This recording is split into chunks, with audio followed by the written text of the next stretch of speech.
अस्सलाम वालेकुम व्यूवर्स आज हम बात करेंगे रिवर्स ग्रुपिंग पे।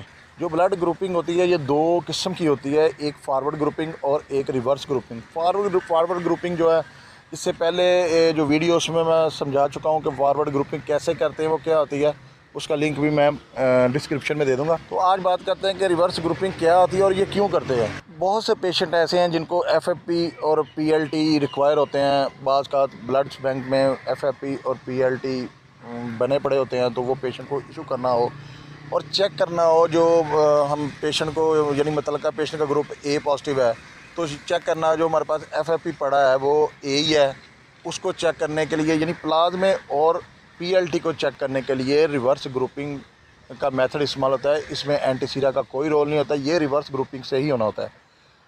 अच्छा, रिवर्स ग्रुपिंग करने के एक तो ये है, सेकंड ये है कि अगर पेशेंट को हम मुतलका ग्रुप का एफएफपी इशू करते हैं तो किसी वजह से वो रिएक्शन कर जाता है, तो दोबारा हम रीचेक करने के लिए ग्रुपिंग के ये ए पॉजिटिव या जो पेशेंट का मुतलका ग्रुप था वही उसको ट्रांसफ्यूजन हुआ है या कोई और मिस्टेक की वजह से रिएक्ट हुआ है, तो इसके लिए रिवर्स ग्रुपिंग इस्तेमाल होती है। रिवर्स ग्रुपिंग के लिए हमने जो फॉरवर्ड ग्रुपिंग है ना, आम जो कॉमन ब्लड वाली ग्रुपिंग, उसमें हम ब्लड लेते हैं।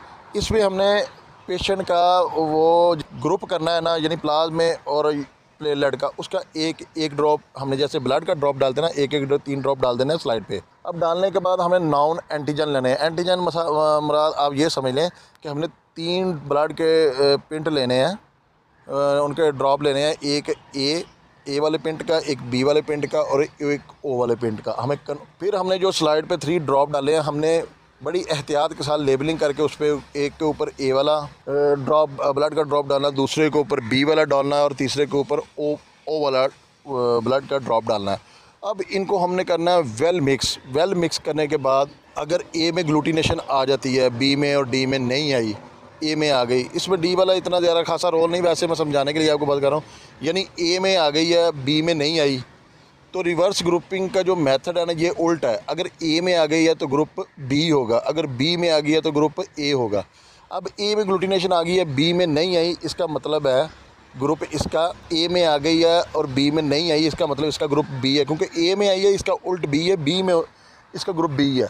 अगर बी में आ गई, ए में नहीं आई, तो इसका मतलब है इसका ग्रुप ए है। अगर ए में भी आ गई, ए में भी आ गई, बी में भी आ गई, इसका और ओ में भी आई, इसका मतलब है इसका ग्रुप ओ पॉजिटिव है। ये मैं आपको समझाता हूँ कैसे ये ओ पॉजिटिव है और ये कैसे बी पॉजिटिव है। अच्छा, अगर किसी में भी ना ए में आई है, ना बी में आई है और ना ओ में आई है, तो इसका मतलब ग्रुप इसका ए बी है। अच्छा, ये कैसे पता चला कि ए यानी कि ए में आ गई है, बी होना चाहिए, बी में आ गई, ए होना चाहिए, अगर तीनों में आ गई है तो इसका ओ होना चाहिए, अगर तीनों में नहीं आई तो इसका मतलब इसका बी होना चाहिए।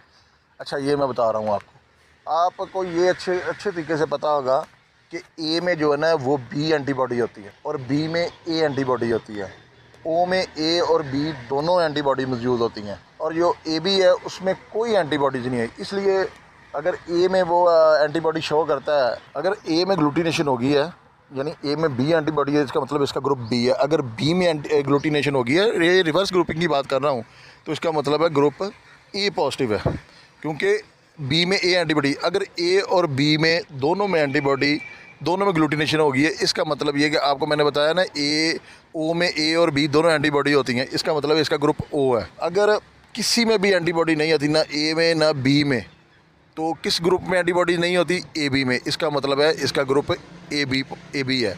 जो इसमें नेगेटिव पॉजिटिव नहीं होता है, रिवर्स ग्रुपिंग से सिर्फ जस्ट हम यही पता कर सकते हैं ये ए है, बी है या ओ है। मैं उम्मीद करता हूँ कि आपको मेरी वीडियो समझ आ गई होगी। अगर कोई किसी किस्म की परेशानी आए तो आप मुझे कमेंट्स करें, मैं लाजमी आपको इसका रिप्लाई करूँगा। अल्लाह हाफिज़।